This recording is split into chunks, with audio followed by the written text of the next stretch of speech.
Dans cette vidéo numéro 28, je vous propose de voir comment les dimensions respectives des espaces vectoriels E et F peuvent avoir une incidence sur le fait que F soit ou non surjective, injective, bijective. Supposons que l'on a calculé la dimension de im de F, on trouve égal à P. Étant donné que im de F est un sous-espace vectoriel de grand F, obligatoirement, on a P inférieur ou égal à K. D'autre part, le théorème du rang nous donne rang de F plus dim de ker de F est égal à N, et comme dim de ker de F est un entier positif ou nul, nécessairement, on a P inférieur ou égal à N. Deux cas peuvent être considérés.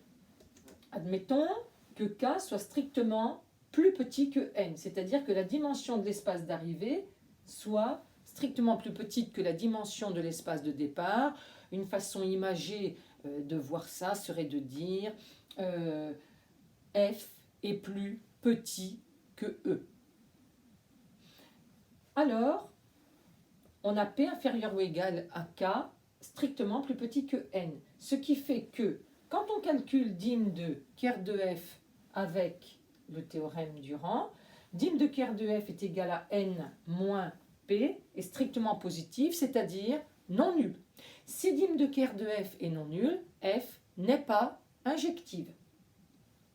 On peut résumer ceci en disant N strictement plus grand que K implique F non injective.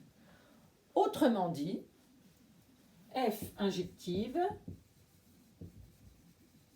implique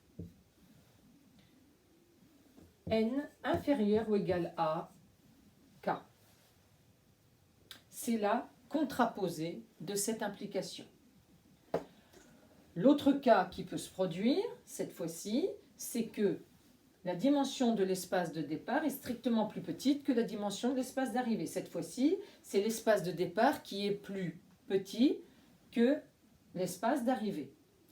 Alors, dim de im de F sera strictement plus petit que K. Et donc, im de F ne pourra pas être égal à grand F. Autrement dit, F ne sera pas surjective. L'implication que je peux écrire est donc celle-ci. N strictement plus petit que K implique F non surjective.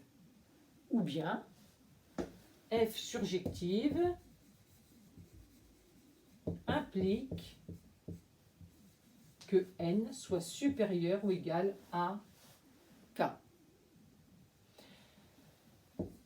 Du coup, F bijective implique les deux en même temps. Une bijection est à la fois une injection et une surjection. Pour qu'elle soit injective, il faut que N soit inférieur ou égal à K. Pour que F soit surjective, il faut que N soit supérieur ou égal à K. Pour que F soit bijective, il faut les deux en même temps, c'est-à-dire il faut N est égal à K. C'est-à-dire que si N est différent de K, votre application linéaire ne peut pas être bijective.